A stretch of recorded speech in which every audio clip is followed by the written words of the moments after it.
السلام عليكم ورحمة الله وبركاته. وعليكم السلام.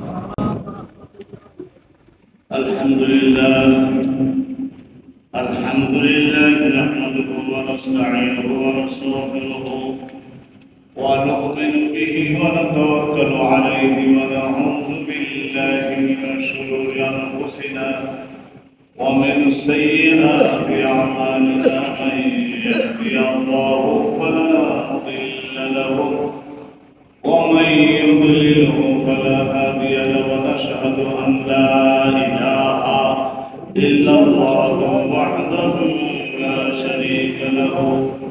ونشهد أن سيدنا ونبينا ومولانا محمدا عبده ورسوله الذي أرسله بالحق بشيرا ونذيرا وداعيا إلى الله بإذنه وسراجا منيرا. أما بعد فقد قال الله جل جلاله وعم نواله في القرآن المجيد وفي فرقانه الحميد: أعوذ بالله من الشيطان الرجيم.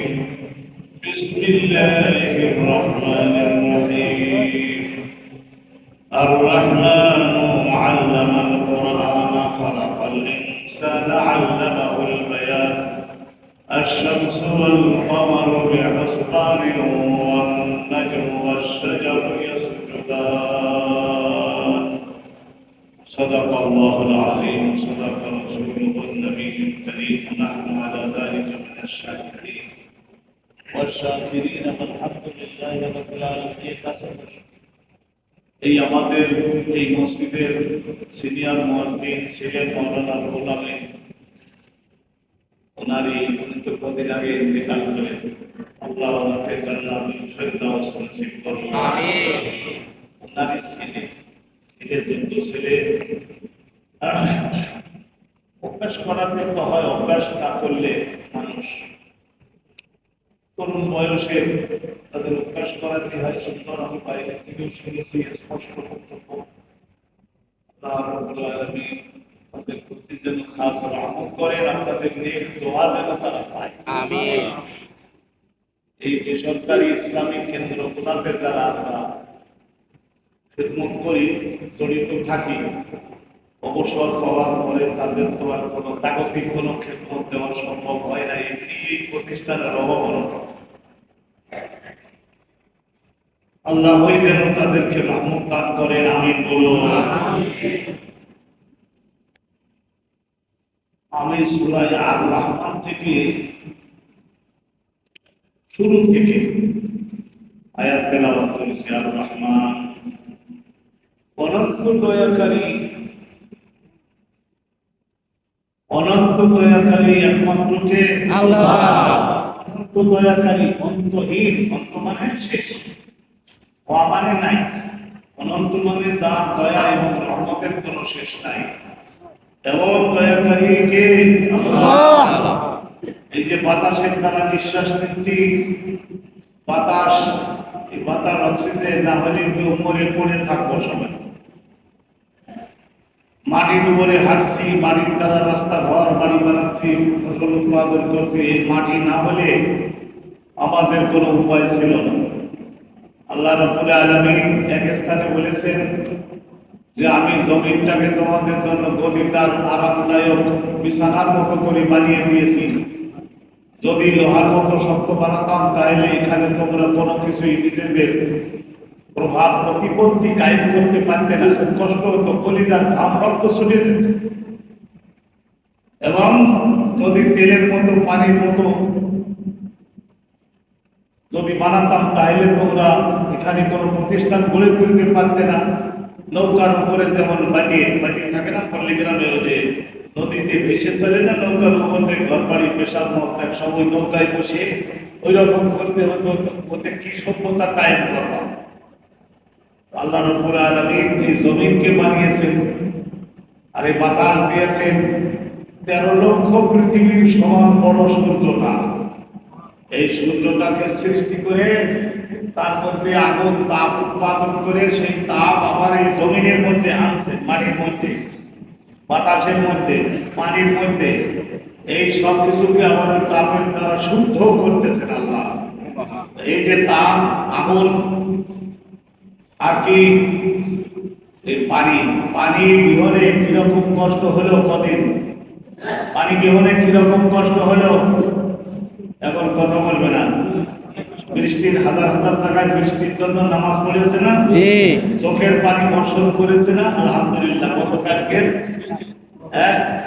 তারপর স্বীকার হবে না, গতকালকের একটু রাতে আল্লাহ রাব্বুল আলামিন দয়া করা শুরু করেছেন, দয়া করা শুরু করেছেন। আমি ভীষণ গরম, ওই গরমের মধ্যে ওই 100 বার দরুদ শরীফ পড়াটা বাদ ছিল, তো দরুদ শরীফ ওইটা পড়তেছি, হাতে তসবিহ, জানালার কাছে হাতখানা। কিছুক্ষণ পরে দেখি যে বৃষ্টি শুরু হয়েছে। আমি আমার স্ত্রীকে বললাম যে দেখো, কদিন আগে ওই লালবাগের ইসলামবাগ আর লালবাগ আজাদ মাঠে ইস্তেসকার নামাজ পড়ালাম, তো ওই জায়গায় আল্লাহ বৃষ্টি দিলেন না। সেই জন্য আল্লাহর ফেরেশতাগণ মনে রাখছে যে মৌলানারা সব কান্দাকাটি করলেও বৃষ্টি দেয় নাই, তো অপমানিত হয়ে থাকতে পারে। গতকালের রহমতের বৃষ্টি হাতের মধ্যে দিয়ে আমার ঘুম জাগাই গেছে। সুবহানাল্লাহ। দেখলাম যে রহমতের বৃষ্টি পড়ছে, ওই কথাটাই আমার মনে পড়লো। আর আমার তো দিলের মধ্যে যা উদিত হয় জনগণের কাছে বলে ফেলি। আল্লাহ রাব্বুল আলামিন রহমত করেন। আজকে একটু ভালো করে ইবাদত করবেন, অহংকার পরিত্যাগ করতে হবে। শাসক মণ্ডলী এবং দেশের সাধারণ জনগণ বেশিরভাগ আমাদের মধ্যে অহংকার ঢুকে পড়েছে। ঠিক। অহংকার পরিত্যাগ করে আল্লাহর কাছে নতি স্বীকার, রুকুতে যেতে হবে, সিজদায় যেতে হবে। দেখবেন আলহামদুলিল্লাহ এই দেশ ওলিয়া উলিয়াগণের হাতে তৈরি দেশ। হযরতে শাহজালাল, শাহপরান, জাহান আলী, শাহ আলী বাগদাদি, হাজারো লাখো ওলিয়া উলিয়াগণ এই দেশটার জন্য চোখের পানিতে ভিজাইয়া দিয়ে গেছেন। আপনারা একটু ভালোভাবে আল্লাহর ইবাদতের দিকে ঝুঁকে আসুন, দেখবেন যে আল্লাহর রহমত খেয়ে কুড়াতে পারবেন না। আল্লাহর সঙ্গে লড়াইতে পারবেন না। লড়াই করে আল্লাহর সঙ্গে লড়াই করে কেউ পারে? কোনো কালে পারে না। কিতাবে লেখছে যে ফেরাউন করেছিল ওয়াহাজিল আনহার, এই নদীগুলি মিশরের এবারে ওপারে। আমি অনেকগুলা নদীতে ওদের সরছি, কারণ ওখানে পড়তাম তো মিশরে আজহারি ইউনিভার্সিটি। তো ওই নদীতে ফেরাউন বলে যে এই নদীগুলি সব আমার হুকুমে চলে, এই কথা বলেছিল। আল্লাহর ফেরেশতাগণ বললেন যে তুমি যদি অন্য কথা বলতা তাহলে তোমাকে অন্যভাবে আল্লাহ হয়তো মারতেন, কিন্তু তুমি বলেছো যে নদী তোমার হুকুমে চলে। নদী তোমার হুকুমে চলে না, কার হুকুমে চলে? সেই জন্য আল্লাহ বললেন ওই নদীর পানির মধ্যে ডুবাইয়ে চুবাইয়ে ওরে মারা করো, এবং ওর যারা সাপোর্ট করে তাদেরকে ওইভাবেই তাদের শেষ করো। সেই জন্য অসাধারণ সাঁতার জানতো ফেরাউন, অসাধারণ সাঁতার জানতো। কিন্তু সাঁতার জানলে কি হবে? যখন আল্লাহ বললেন যে দুই সাইডের থেকে পানি আল্লাহ বনী ইসরাইলের লোকদের জন্য বানাইছিলেন শক্ত, যাতে তারা চলে যেতে পারে। আল্লাহ বললেন যে এখন আবার আক্রমণকারী পানিতে পরিণত হয়ে গেল। হওয়ার পরে এমন এমন বড় ঢেউ হতে লাগলো, যেদিকেই যায় সেই দিকে 4-5 হাত বড় ঢেউ, একেবারে পাহাড়ের মতো এসে আষাঢ় দিয়ে দেয়, যেতে পারে না, নিচে চলে যায়, আবার একটু ওঠে, এইভাবে হতে লাগলো। আবার মনে করলো ওইদিকে ভালো, ওইদিকে ঢেউ নাই, ওইদিকেই যাই। সেই দিকে আবার ঢেউ কিভাবে হয়ে যায়? সাগরের পানি কার হুকুমে চলে? আল্লাহ তাআলার। এই যে জমিনের উপরে আমরা আছি, এই জমিন পৃথিবীর বিভিন্ন দেশে আধুনিক যন্ত্রপাতি তৈরি হয়েছে। আপনারা জানেন ভূমিকম্প যখন হয়তো রেকর্ড করে তো কিছু কিছু দেখায়, নেপালে হলো সেটা দেখলাম, অনুরূপভাবে তুরস্কে হলো সেটা দেখলাম, অন্যান্য দেশে হয় সেগুলি দেখলাম, চীনে হলো সেটা দেখলাম, আফগানিস্তানে হলো সেটাও দেখলাম। আল্লাহ পাক রব্বুল আলামিন এই যে জমিনকে প্রকম্পিত হওয়ার হুকুম দেন, এই জমিনের উপরেও কার হুকুম চলে? আল্লাহ তাআলার। ইযা যুলজিলাতিল আরদু জিলজালাহা, ইজা জুলজিলাতিল আরদু জিলজালাহা, ওই আরদ শব্দের দিকে যাবে, তাহলে প্রচন্ডভাবে প্রকম্পিত করে দেওয়া হবে, কাঁপানো হবে, ভূকম্পন সৃষ্টি করা হবে এই পৃথিবীর দেহের মধ্যে। তো তাকে ধ্বংস করে দেওয়ার জন্য, তার উপরে বিদ্যমান সমস্ত অট্টালিকাগুলা শেষ করবার জন্য, পাহাড়গুলিকে শেষ করবার জন্য, পর্বতগুলিকে, পাহাড় পর্বত টিলা যা যা আছে সেগুলিকে সব শেষ ধ্বংস করে দেওয়ার জন্য যেমন কঠিন ভূকম্পন দেওয়া দরকার, সেই ভূকম্পন দ্বারা যখন প্রকম্পিত করা হবে এই পৃথিবীটাকে, তখন একটা কিতাবে লিখছে যে উন্মাদ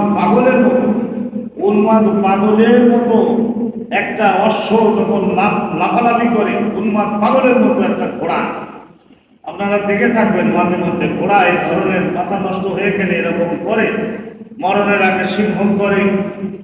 তো এই যে পৃথিবী ওই ধরনের করবে, সেটাও করবে কার হুকুমে? আল্লাহ অনন্ত ক্ষমতার অধিকারী। আর এই পৃথিবী একটা ছোট্ট সৃষ্টি, আল্লাহর কুদরতের দ্বারা তৈরি হয়েছে, ছোট একটা সৃষ্টি পৃথিবী। এর তুলনায় বিশুদ্ধ গ্রহ আর একটা গ্রহ আছে, সেই গ্রহটা হলো আমাদের পৃথিবীর তুলনায় 1000 গুণ বড়। এটা বিজ্ঞানীদের আলোচনা, তাই ওখান থেকেই বলি। আমি কি আর ওগুলো মাপ দিয়ে দেখি আসছি নাকি? না, আমাদের সেই বাজেট বরাদ্দ আছে, ওগুলোর বাবদে আলাদা লাইনের পড়াশোনা আছে। সূর্যটা হলো 13 লক্ষ পৃথিবীর সমান বড়। আমেরিকায় একবার গেলাম, নাসার বিজ্ঞানী, বাংলাদেশি ইঞ্জিনিয়ার, অনেক সুন্নতের উপরে আমল করে, অহংকার নাই। একজন বিজ্ঞানী নারায়ণগঞ্জে বাড়ি, ভাই বর্ণ, নিজে বাঙালি, বললো আমার যে হুজুর চাকরি এই দেশে করি। আমি জিজ্ঞাসা করলাম, আমি তো বেতন জিজ্ঞাসা করি প্রায়ই, ওর দ্বারা বোঝা যায় যে কার স্ট্যাটাস কি পরিমাণের। তো বললো যে হুজুর বাংলাদেশি টাকায়, বললো বোধ হয় 1,30,00,000 টাকা বললো। কোনো অহংকার নাই, এত বড় পদে চাকরি করে, এমন বড় লেখাপড়া, একটা শিশু ছেলের মতো বড় একটা বিজ্ঞানী, ইংল্যান্ডের, বাঙালি, নোয়াখালী, আমাদের স্পিকার, মাননীয় স্পিকার বাড়ির থানার এলাকার লোক, জাস্টিস অফ পিস আমি বললাম। তাহলে চিন্তা করে দেখুন, কোনো অহংকার নাই।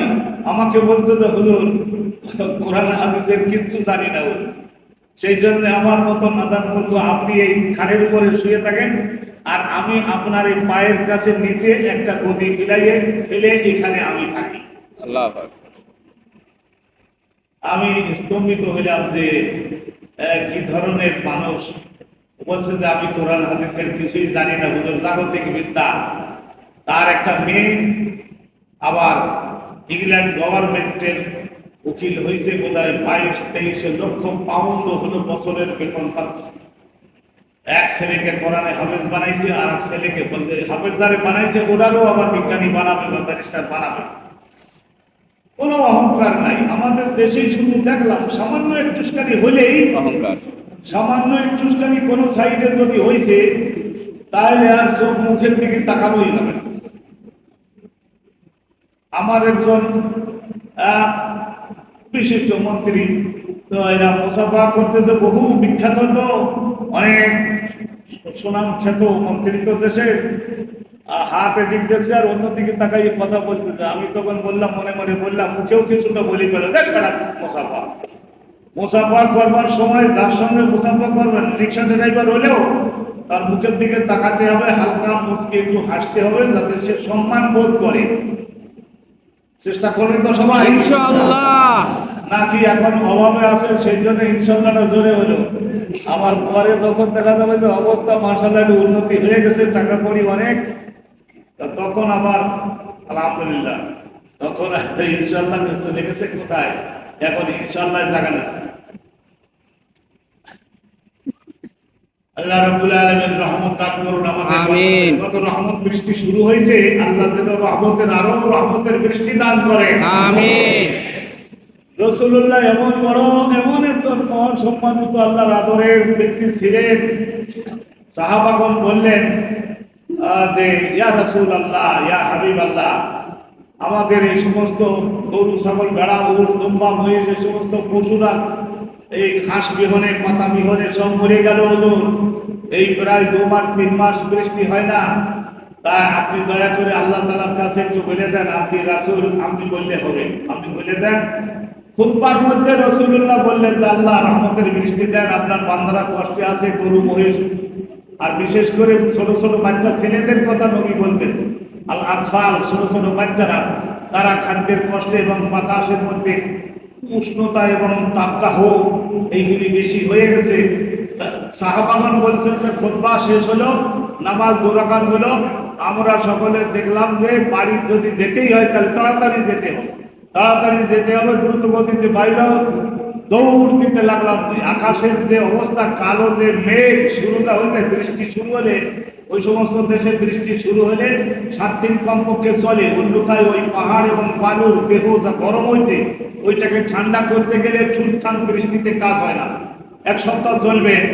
অতএব তাড়াতাড়ি বাড়িতে পৌঁছে যাওয়ার জন্য দৌড় দিলাম, বাড়ির ভিটার মধ্যে যেতে পারলাম না, ইতিমধ্যে সকলে ভিজে ঠান্ডা বৃষ্টি অসাধারণ। আমি বহুবার কাবা ঘরের বৃষ্টিতেও ভিজেছি, আরাফাত মিনা মুজদালিফার বৃষ্টিতেও ভিজেছি, মদিনার বৃষ্টিতেও ভিজেছি। মারাত্মক বৃষ্টি হয় এবং ঠান্ডা বৃষ্টি হয়। তো আপনারা দেখলেন এই যে কদিন আগে দুবাইতে উড়োজাহাজগুলো পানিতে কেমন সুন্দর বড় বড় নৌকা চলতে লাগলো, দেখেন নাই? সাঁতার কাটতেছে উড়োজাহাজ, সাঁতার কাটতেছে পাতি হাঁসের মতো। তাহলে আল্লাহর ক্ষমতা আছে কিনা? আছে।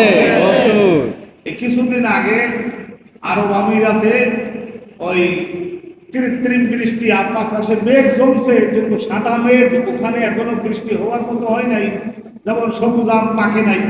তা আমরা যারা চাক দিয়ে পাকাই না, তাপের মধ্যে ফেলে লাল পাকে, সেদিন আমার জন্য ওরা কাটতেও আম আনছে, আর তারপরে ভেতরে দেখে যে পিত্তি মানে এখনো বেশি হয় নাই কিন্তু উপরে লাল বানাইয়ে ফেলেছে, গালে দিয়ে দেখি এমন জম্পের টক সে আনছে, তাকে তো আর পকা দেওয়া যায় না, কারণ সাইজে বড় আর দেখতেও এরকম লাল। সে মনে করে যে হুজুরের জন্য নিয়ে যাচ্ছি, নিয়ে যাই। এইগুলি সাধারণত আমল সংশোধন হলে এগুলি করা লাগে না। আল্লাহ রাব্বুল আলামিন সারা জীবন করেছেন না আমাদের সকলের জন্য, বিগত যুগের মানুষদের জন্য আল্লাহ দয়া করে সব করে চলেছেন, আমরা এগুলি করতেছি। ওই যে কৃত্রিম বৃষ্টি দিল সেইগুলি অনেকেই ব্যাখ্যা দিচ্ছে, পত্র পত্রিকায়ও দেখলাম, আর নেটে আজকাল সব ব্যাখ্যা পাওয়া যায়। ওইগুলির কারণে এইভাবে হচ্ছে। আল্লাহ রাব্বুল আলামিন আমাদেরকে রহমত দান করুন, আমিন। আর রহমান সর্বময় ক্ষমতার অধিকারী একমাত্র কে? আল্লাহ। হযরত মুসা নবী একবার আল্লাহ তাআলাকে বললেন, আল্লাহ আপনি তো 7টা আকাশ বানালেন, 7টা জমিন বানালেন, 7টা আকাশ আর কি 7টা জমিন, এবং পরবর্তী তাদেরকে বললেন যে এতে 7টা জমিন মিলে একদল 1 বছর, আর ওই যে 7টা আকাশ মিলে একদল 1 বছর। এই জন্য দ্বিবচনে বলা হচ্ছে এতে তোমরা দুজন আসো আমার ইচ্ছা ও বাসনার অধীনে, আনন্দের সঙ্গে আসলেও আসো, সম্মানিত হওয়া আনন্দের সঙ্গে যদি আসো হুকুম মানো, অথবা কারহান বাধ্য হয়ে, আমার শক্তির কাছে তো আর পারবে না, বাধ্য হয়ে তোমরা আমার ইচ্ছার অধীনে আসো। অনেক সময় শাস্তির ভয়ে মানুষ আনন্দের সঙ্গে না, শাস্তির ভয়ে অধীন হয়ে চলে। জেলখানার মধ্যে রোনাকি আর আনন্দের সঙ্গে ওখানে আসে নাকি? এরা সমস্ত আসে শাস্তির ভয়ে, আর পারে না, উপায় নাই সেই হিসাবে। হযরতের এই আলোচনাটা তৌরাত কিতাবেও আছে, কোরআনেও আছে, তৌরাত কিতাবে আছে, জাবুরে আছে, ইনজিলেও আছে।